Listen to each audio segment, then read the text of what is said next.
Yo, this is the news, and I figured since Craig Ritchie brought up something from 2 years ago where he was talking about the leaks, but he didn't have the year correct on the leaks, that anybody can do a news video these days. I need to talk about something before I move on to the topics that will be discussed today, such as my Heat 1 app picks. What is this jar of pickles doing up here? Is Dave Castro even qualified to talk about the things that he talks about out of the Week in Review? And while we're talking about Dave Castro, he got under my skin a little bit when he compared me to Brian. He goes, how can he make all of these huge claims about how Brian doesn't know what he's talking about when he doesn't even know the difference between a SEAL and a freaking Marine? And I go, well, I never claimed to know the difference between a SEAL and a Marine. And actually, as I was saying, I kind of thought in my head, I don't even really know the difference. I just figured they both go in the water. Idiot! And what I have here for you, Mr. Castro, is something that I got from the SEALs at the Arnold Fitness Festival. They have those boots, and I won a pull-up competition. And I figured that with every shirt that I never intend on actually wearing, I can do what I do with all of them and teach you guys a lesson today, and that's how to make a proper cutoff. So you fold the thing in half, lay it down on something flat, you get your sharpest pair of scissors, you go up to that little corner where it looks like it could be a tank top, but it isn't, and you go in quite a bit. You want to make these thin. And what you're going to do is you actually create a C shape. So you're going to go from this point right here, and you're going to loop it as far down as you want. The lower you go, the more skin you're going to show on the side. Wow. The beautiful thing about a cutoff is it's kind of freeing. And the more you want to show skin, the bigger this loop's going to be. So you go at the top, and these are some good scissors. And when you're cutting it, you kind of want to make it nice and taut. So here we go. I'm just going to create this awesome cutoff out of this shirt from your people, the SEALs. And if you do it right, you might see a little bit of nipple. So I maybe made it a little bit too wide, but I can always cut twice and measure once. And Mr. Castro, I will let you know that I did Google what the difference is between a SEAL and a Marine. And it goes, well, they're similar but different. You can be a SEAL, but you can't be a Marine. You can be a Marine, but you can't be a SEAL. And at the end of the day, it don't really matter to me the difference, because I talk about CrossFit stuff. And so does Brian. And that was the point that I was trying to make. He's supposed to be one of the best analysts, if not the best analyst in the space. And that's all that was about. Now that we got all that stuff out of the way, Victor Hoffer opened up a YouTube channel. Victor Hoffer just qualified for the CrossFit Games, and for those of you who did not know, Victor Hoffer is not a woman. Huh? You might have been confused if you Google him, Victor Hoffer CrossFit. He's got two separate profiles. Now, I have actually done something that I do not generally do, and I have reached out to Victor Hoffer, and I go, hey, dude, what's this all about? And I think that it was either his dad or a friend, probably his dad, made him that games profile in the year 2017, 2018. 2017, you can see that he was registered as a woman. And a lot of us are probably thinking, is Victor Hoffer the first transgender person to qualify for the CrossFit Games? The answer to that is no. But it is interesting that his Instagram profile starts in the year 2020. All of that being said, he put up his first ever YouTube video. You can see that he is clearly not a woman. It doesn't look like he ever was a woman. And he said himself that he was not a woman. So I recommend that you go and check out that video. It was really well done, and if any of the videos after this first one are to be anything similar, he's going to have a great run at the YouTube world. Welcome to it, Victor. Rebecca Biddison is getting carted off the competition floor. The next topic that we're going to discuss is this entire rope climb issue. Now remember, maybe it was this time last year, I was sitting in a laundromat. 1:11 in the morning, and this is a laundromat. We'll see who decides to join us in the laundromat. I was talking about Alexander Carone. I had actually had a bit of information from him himself. Okay, so on Monday I tore my left pec while practicing the event with the muscle-ups and the rucksack. So I asked CrossFit right away if there was going to be any minimum work requirement during the weekend. Their response was that it was going to be briefed at the event. I don't know why, because obviously weeks 2 and 3 are going to know about it, but that was the response. So I tried every other movement, and I was okay doing them, including the dumbbell bench and the legless rope climbs. So I decided to make the trip, and then during the athlete briefing, they told us there was no minimum work requirement. Basically, we just had to make an effort during the duration of the workout. That's what I did. I played their game. I even did a couple of pulls on the muscle-ups. And then after the event, I saw the medical team, and the responsible just made me do a couple of tests to see if I was good to go. He gave me his approval. And then this morning on Saturday, when I was warming up, they took me aside. And? And they told me I had to go see the head judge and the bossman. And they just told me that they were withdrawing me because of the injury. But it was not for a medical reason. so I asked them why. They told me my effort during the muscle up event wasn't good enough for a semi-final athlete, and that I had an unfair advantage for the rest of the competition, which I don't really understand, to be honest. But I asked them what they were gonna do with the other people that did no repetition during the workout.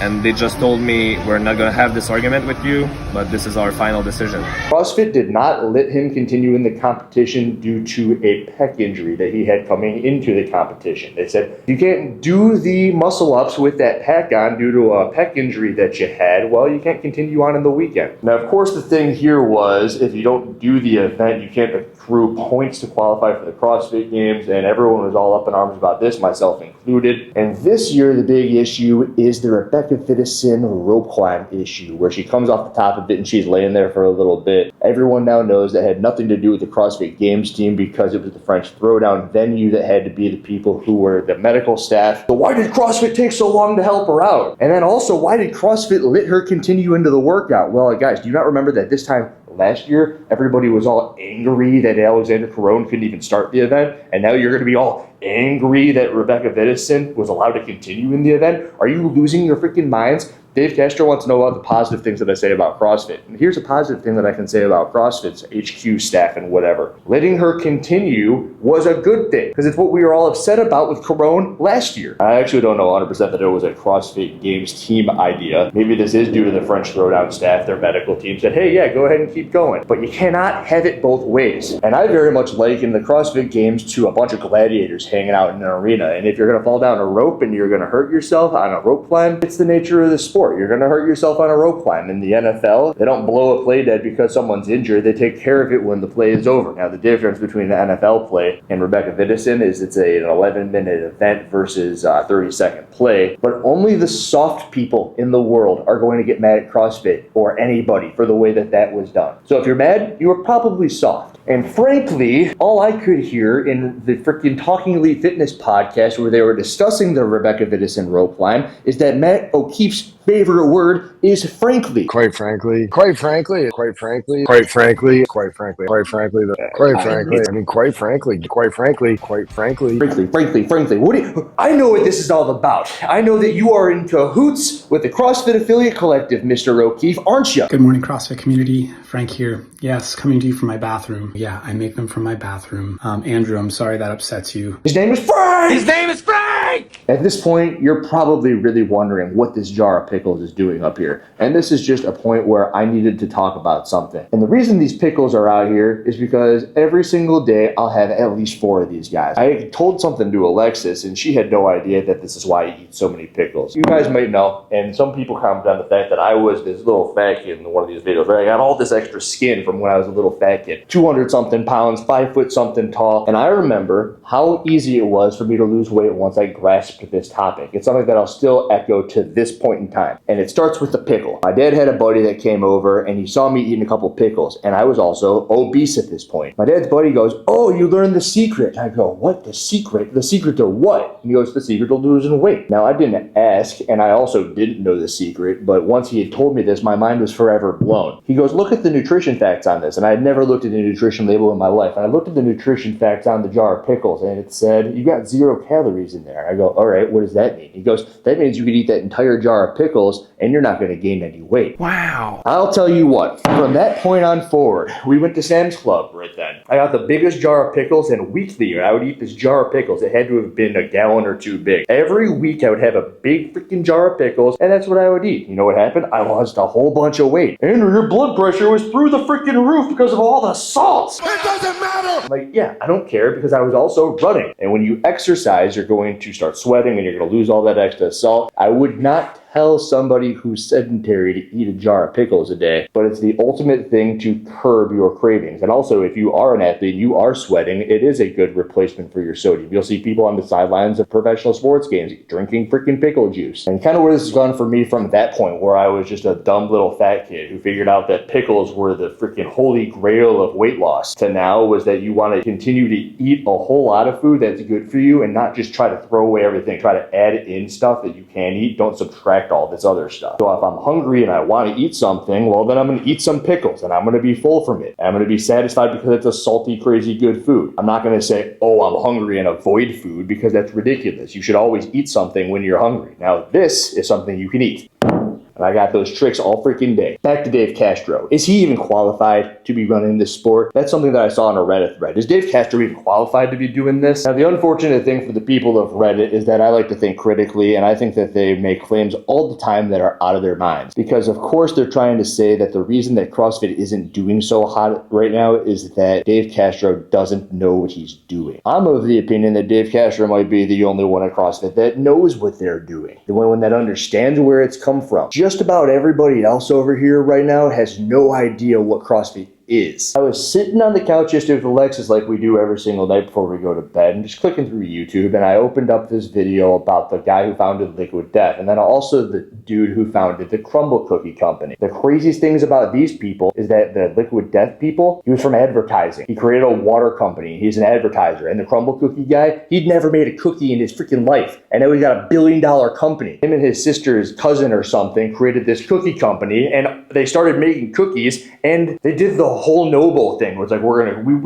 here's our name, and then we're gonna create a product, and then we're gonna sell it. Like, wait a minute, you want to make a business and now you're trying to figure out what the business is? If this guy can do it, so can Castro. And Castro's kind of already done that. So I just wanted to bring up the fact that Redditors, of course, never have any idea what they're talking about. But also, Dave kind of never really has any idea what he's talking about, because he made this whole video. He compared me to Brian. He said that I don't say anything positive, and I've so far discredited both of those things. Of course, I shouldn't really say discredit, because he self-admittedly stated that he hadn't watched very many of my videos, but he did challenge me. And what I want to ask him as a result of that challenge is, I came up with that video in about 3 or 4 hours. I went to work, and what you guys saw, I put together in that amount of time. Now, I'll let you know that I had to rip a whole bunch of my own content. I had to digest all of that content. I had to find the best points. I had to make it watchable. It had something like 10.5 or 11 minutes of average view duration on a video that was under 20 minutes long, so more than half of it was watched by over 25,000 of you. And I did that just because I was asked. You can do it! I would venture to bet that there is not a single soul at CrossFit right now where if I asked them to make a video, it could get 25,000 plus views, it could have over 10.5 minutes of average view duration, and they could do it in under 4 hours. Is there no one else? I bet Dave couldn't turn left, he couldn't turn right, he couldn't go to anybody in his contact list and say, hey, I need you to make this for the CrossFit Games YouTube channel and have those metrics on it. The next thing that I don't think that he realizes is that my YouTube channel, and these will probably be a little bit updated since the last time that I had checked, had over 500,000 views in the past 30 days. I asked ChatGPT to do something for me. I said, hey, I need you to go to the CrossFit Games YouTube channel. I want you to add up the last year's views, and I want you to tell me what the number comes out to. And it was something like 850,000 views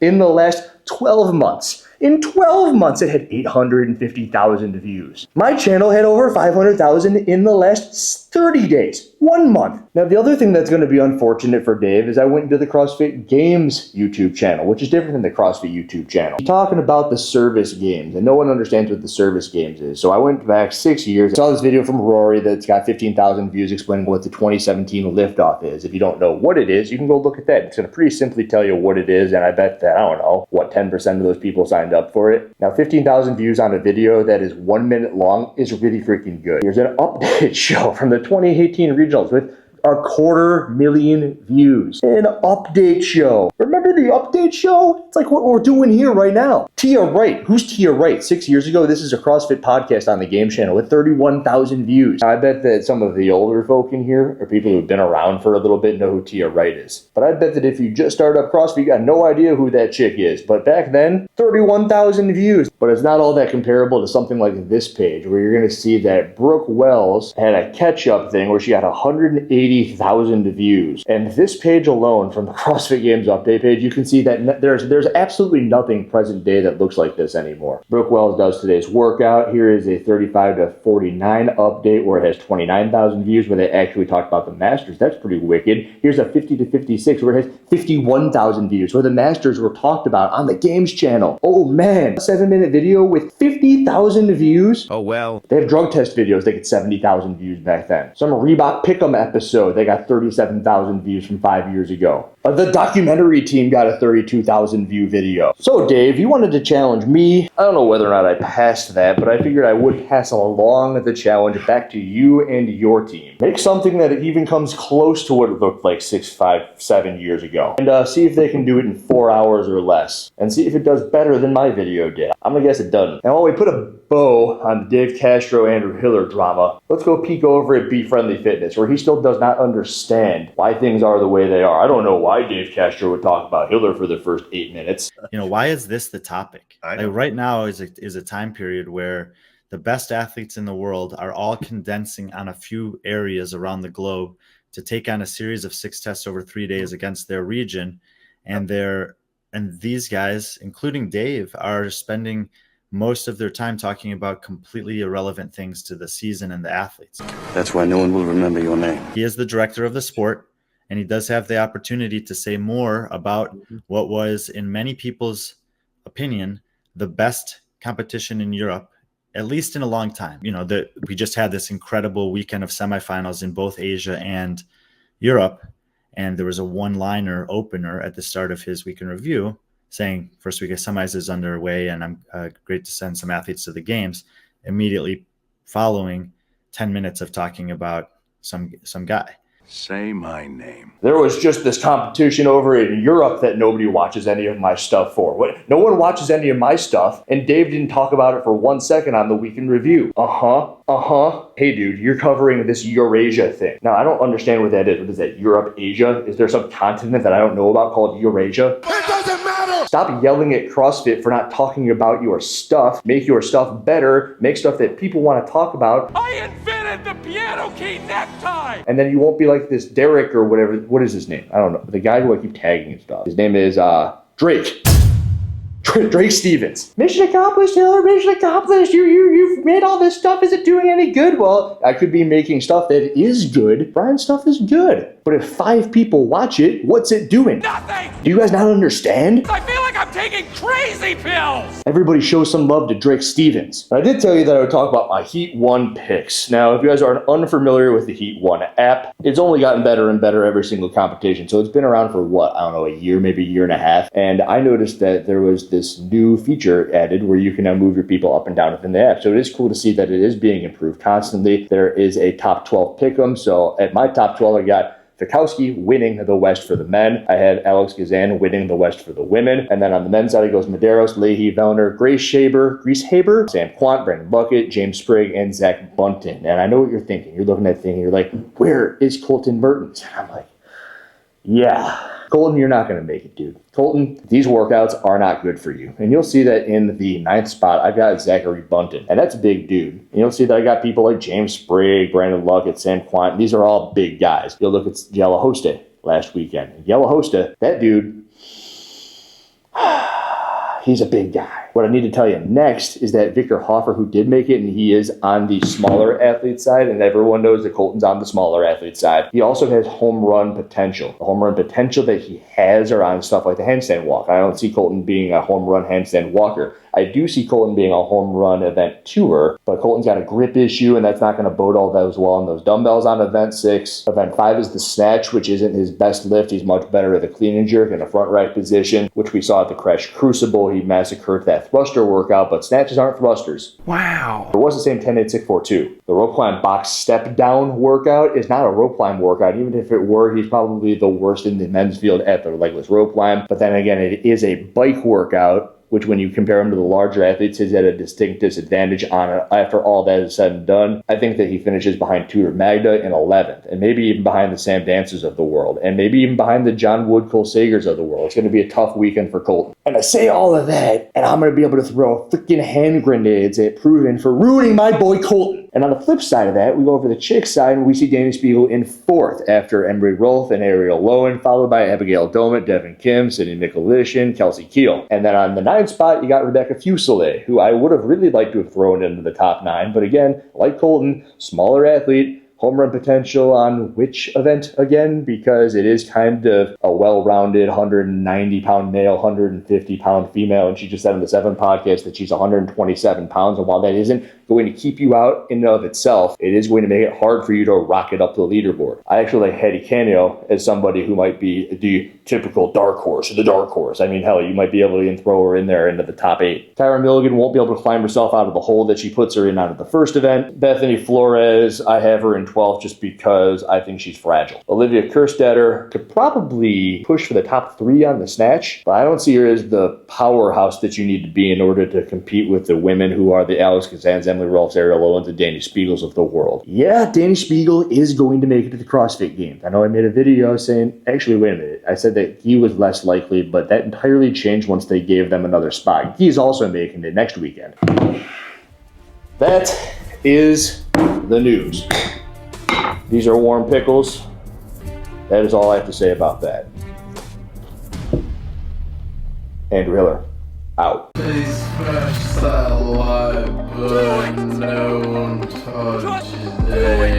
Yesterday, he said tomorrow. So just do it! Make your dreams come true!